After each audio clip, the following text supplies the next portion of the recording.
So this article is like an older article that I was looking at, and it was talking about black homeowners who face discrimination in home appraisals. And it even mentioned someone that was famous that had faced a similar incident as being a famous person and black. And so let me put my specs on anyway. It's gonna probably show you commercials and all that. But this is by a Deborah Kamen out of the New York Times. So black homeowners face discrimination in appraisals. And so to start off this article, there has been a long history of discrimination in housing for black people. And I don't know if I mentioned in previous videos that I was currently reading a book, and the book is called The Color of Law, and it's by a Richard Rothstein. And I'm actually nearing the close. I'm pretty much at the close of it, and it has a wealth of information, pretty much taking you back in time up to now at how black people have faced discrimination in housing. I know that a lot of people have been looking at this show. It's a series by Jordan Peele called Lovecraft Country. And correct me if I'm wrong if I didn't say that title correctly, but it shows you're getting to see snippets of sundown towns, and those were towns where after sundown you weren't permitted to be out or nowhere in that vicinity or that area, or they wanted you out of those towns by sundown, period. You couldn't be there, period. Well, it goes deeper than just sundown towns. So I had pretty much went over and a wealth of information that went back as far as the Great Depression, World War One, World War Two, and there was discrimination even before the sundown town.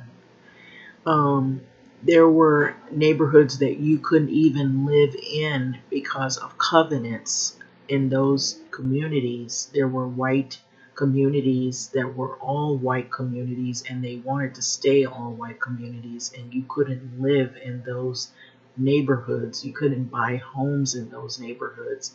They didn't even want black residents to live near those communities.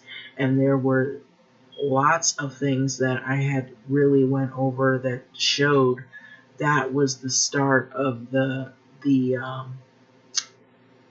segregating was helping to keep out blacks so that it would make you further depressed and oppressed, so in terms of income, wealth building.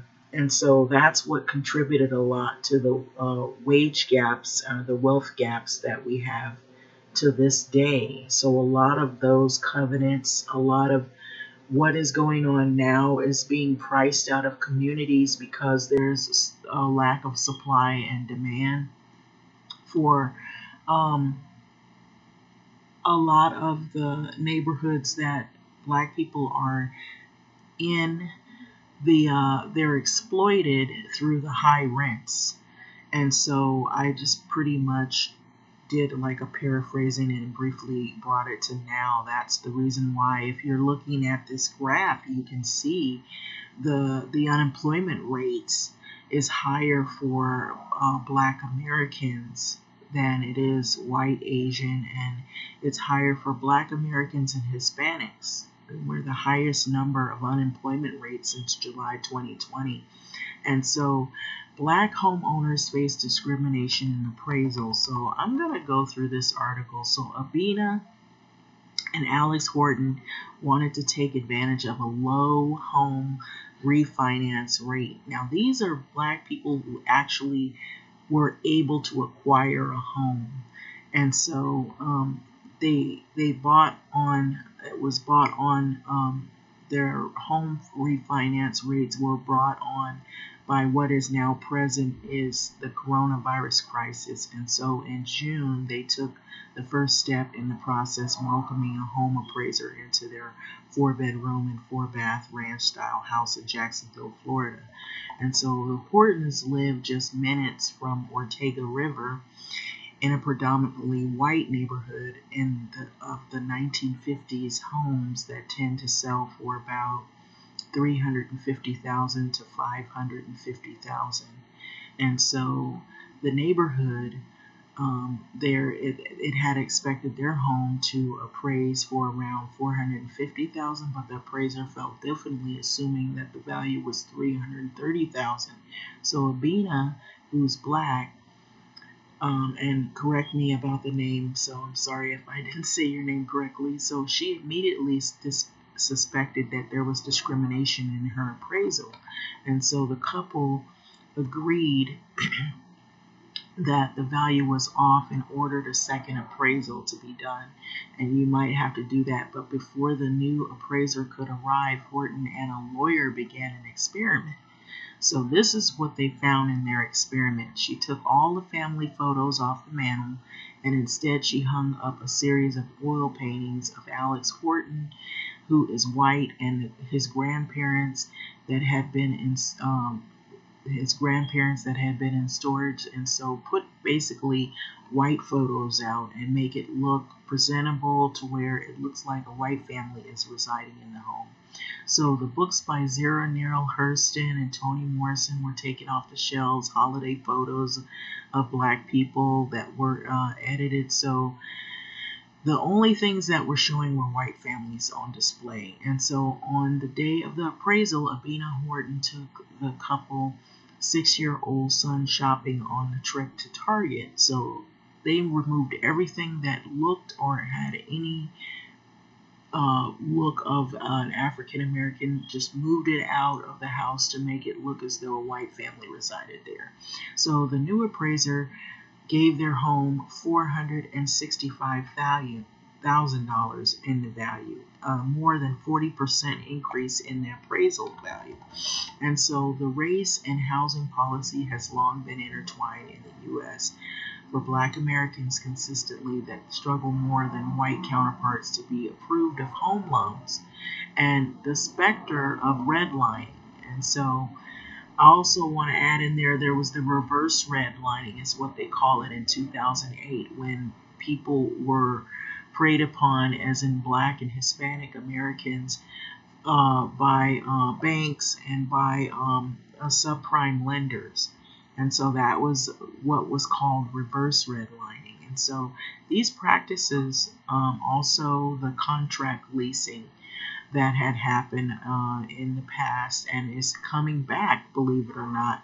And so there's a lot of these things that, if you're paying high rents, if you're being priced out of communities, a lot of this has a long history with segregation and discrimination of Black and brown communities. And so even in the mixed race and predominantly white neighborhoods, Black homeowners, what they experience, it says that their homes are consistently appraised less than those of their neighbors, stymieing their path towards building equity, further perpetuating income inequality or income equality in the U.S. So home appraisers are bound by the Fair Housing Act of 1968 to not discriminate based on race, national origin, gender, and whatnot. But appraisers can lose their license, even face prison time if they are found to produce discriminatory appraisals.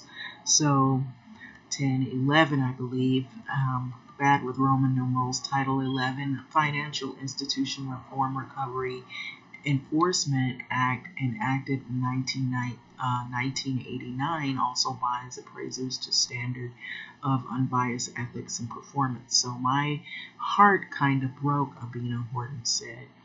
I know that what the issue was, and I knew that we needed to fix it. And so because in the Black community, it is just common knowledge that you take your pictures down when you're selling your house. But I don't think I had to worry about that with the appraisal. Or she didn't think she had to worry, but you do. So believe it or not, you do, even trying to sell your home if you're a black homeowner. So appraisals by nature are subjective, and the discrimination, particularly the subconscious bias and microaggressions that have risen to the fore in the white America this summer following the death of George Floyd, is notoriously difficult to pinpoint. So Horton shared her experiment in a widely circulated Facebook post, earning 25,000 shares. So more than 2,000 comments, many of them came back from black homeowners that carried the same messages, had said that it also happened to them as well. So in each comment, a repeated theme: home appraisers who work under code ethics, but with little regulation and oversight, are often all that stands between accumulation of home equity and the destruction of black Americans. Destruction of it for black Americans. So after the first appraisal came up short on the house, his house in an affluent, racially mixed suburb in Hartford, Connecticut, Stephen Richard, the aerospace engineer, took down his family photos and posters of black movies and whatnot. Had his white neighbors come stand in for him for his second appraisal, and he was hoping to refinance. So with the second report, he saw his home value go up to 40,000 from the initial appraisal just a few weeks earlier. And so that's how they were able to pinpoint there's discrimination in appraisals of homes that you want to sell if you're a black homeowner. And so in 2000, actor comedian D.L. Hughley had his home appraised in the Monte Vista Estates neighborhood in West Hills, primarily white area of San Fernando Valley in Los Angeles. So despite the steady uptick of housing markets, in addition to a pool, a new hardwood floor, the house was appraised for nearly what he had bought it 3 years earlier, $500,000. In Hughley's case, his bank flagged the report. And so they were like, this has to be some kind of mistake, because in order for your house to have come this low, it would have to be in some level of disrepair, Hughley said. And so the bank ordered a new appraisal to take place, in which it came back 160,000 higher than Hughley had went on to, and then he went on to sell his house for $770,000. And so Hughley talks about his experience in his book Surrender White People. So it's a satirical look at white supremacy, which was published in June by the HarperCollins, and examines racial inequality in the U.S. across education, healthcare, and the housing market as well. So people always tell us to pull up our bootstraps, but what if you remove the straps? He said. So you're invested in an American dream and you have capital, but you have a chip in the game. The fact is that somebody could similarly minimize the wealth just because of a bias. It seemed crazy to me. And so in response, the coronavirus pandemic, a federal ruling issued in March, allowed appraisals for homes that were being sold to be done remotely, in a circumstance temporarily pausing the need for interior home inspection. Those looking to refinance, however, still must complete an in-person appraisal. So in Hughley's case, the appraiser was fired. So Horton has filed complaints with the Department of Housing and Urban Development. And so when contacted about her case, HUD said it had been assigned, the case was assigned to a Jacksonville Human Rights Commission. And so the agency added that it receives a handful of similar complaints each year. So in 2008, researchers from the Gallup and the Brookings Institute published a report on the widespread devaluation of black-owned property in the U.S., which they discussed in 2019 hearing before the House Financial Service Subcommittee. The report found that the homes in a majority black neighborhood is likely to be valued 23% less than near identical homes in majority white neighborhoods. So it also determined that the valuation cost black homeowners 156 billion in cumulative losses. So many appraisers, both and during the hearing and in the weeks after, defended their practice, noting that it is their job to report on local market conditions, not set them. And so, is there a problem with poor and underserved communities in the U.S.? Yes. It is the appraisal profession's fault? No. Or is it? Wrote Maureen Sweeney, a Chicago-based appraiser, in the letter of the House committees following the hearing. So it's like blaming the canary for the bad air in the coal mine, or blaming a mirror of your bad hair day. Appraisers reflect the market, so we do not create it. It's what she's claiming. But what about the black homeowner in the white neighborhoods whose property is appraised at less than their neighbors? Whether appraisers are devaluing black homes or entire black neighborhoods, the core of the issue is the same, said Andre Perry, one of the writers of the Brookings Institute report and the author of Know Your Price, Valuing Black Lives and Property in American Black Cities. So we still see black people as risky, Perry said. So white appraisers carry the same attitudes and beliefs of white America, which is the case. And so the same attitude that compelled Derek Chauvin to kneel casually on the neck of George Floyd are shared by other professionals in other fields. So how does the choking out of America in the appraisal industry? How is it? Though it's very low appraisals, he said, through its very low appraisals is how it's carried out. And so it's the same thing. So let me reread that. How does the choking out of America look in appraisal industry? Through the very low appraisals, he said. And so it's the same concept. It's like you see the black homeowner as being risky. And so the same thing, I was reading, I'll pull the book up, and before I pull the book up, I was looking at this case, which is a classic case. It's called Shelley versus Kramer. The case arose after an African American purchased a home in the St. Louis area that was subject to restrictive covenants preventing people of the Negro and Mongolian race, is what they called it, from occupying property. So the purchase was challenged in court by a neighboring resident and was blocked by the Supreme Court of Missouri before going to the U.S. Supreme Court on appeal. So a majority of opinions that was joined by other 5 participating justices of U.S. Supreme Court Chief Justice Fred Vinson struck down the covenant holding the 14th Amendment Equal Protections Clause prohibits racially restrictive housing covenants from being enforced. So Vinson tells the private parties could abide by the terms of racially restrictive covenants, but the judicial enforcement of the covenant qualified the state action and was thus prohibited by the Equal Protection Clause.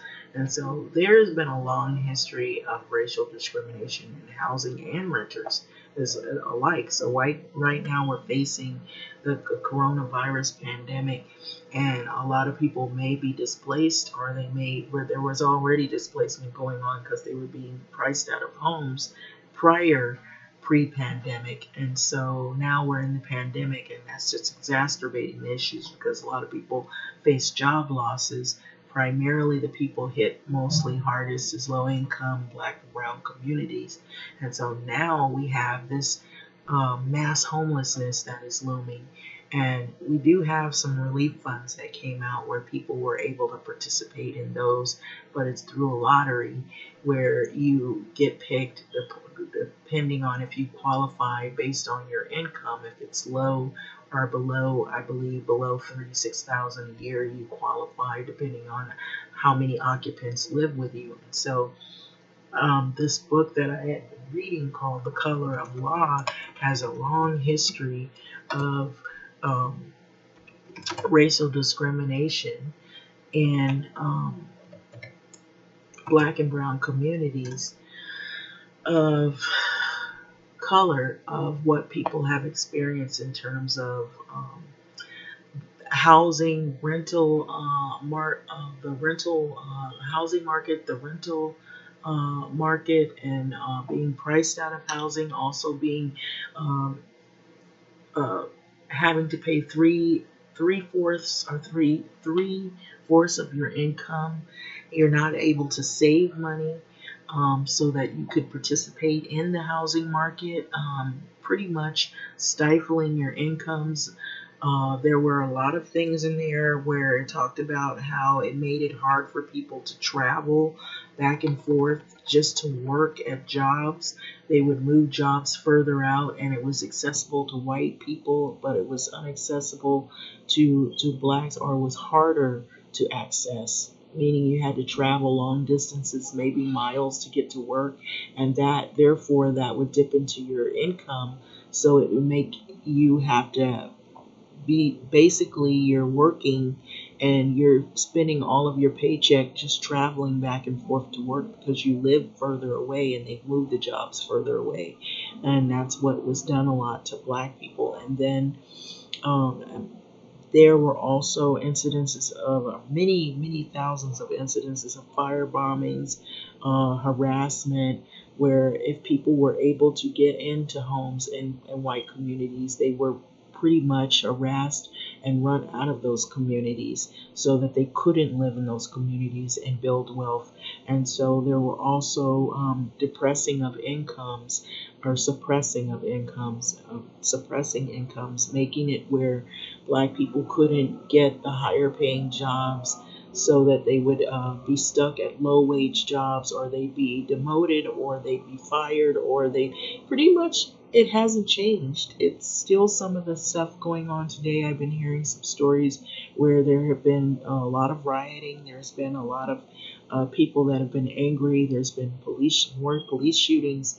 There's been also people that have come forward wanting to get people that are black in higher seats demoted or either fired altogether.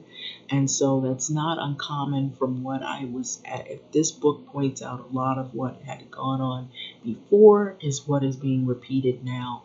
And I know this is a mouthful of what I'm saying, but I can't read to you everything that I've studied. But what I notice is that not much has changed. A lot of public policy is what caused a lot of this to carry on, and that's what we're dealing with right now. Where you have government, you had the federal government that was involved in a lot of this. You have where they were making public policy where you would even have people go to court and justify why they're racially discriminating people of color, and they would pretty much allow them to get away with it. And so this is the reason why we're where we are now. And